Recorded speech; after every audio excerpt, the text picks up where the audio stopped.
সন্তানের সকল আবদার যেন বাবা মায়ের কাছে। সন্তানের আবদার পূরণ করার মধ্যে অন্যরকম একটা প্রশান্তি আছে।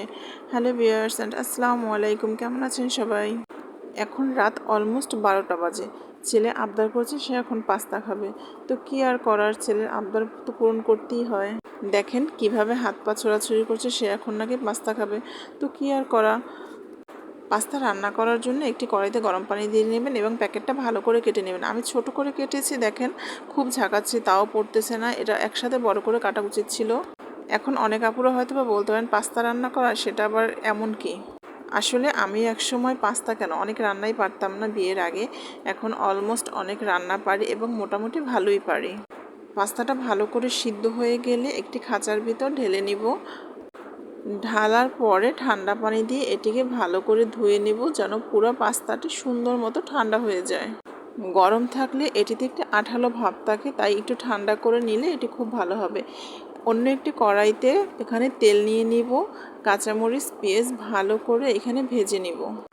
খুব ভালো করে নেড়েচেড়ে নিব। এখানে সামান্য পরিমাণ লবণ দিয়ে দিব।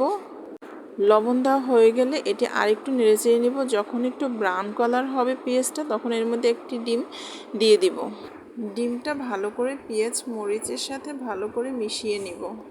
যতক্ষণ পর্যন্ত না এটি ভালো করে মিশে যাচ্ছে ততক্ষণ পর্যন্ত নাড়াচাড়া করতে থাকবো।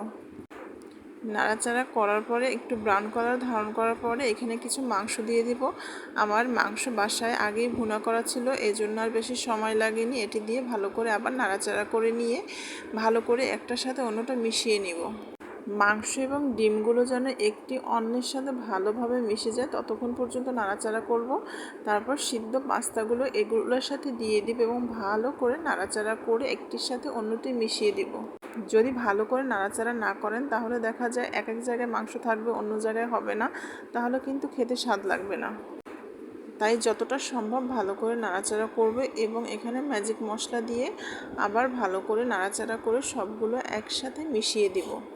খুব অল্প সময়ের মধ্যে আমার রান্না করা শেষ। আমার ছেলে তো অপেক্ষা করছে টেবিলে বসে কখন খাবে কখন খাবে। ও অনেক খুশি, আমিও খুব খুশি।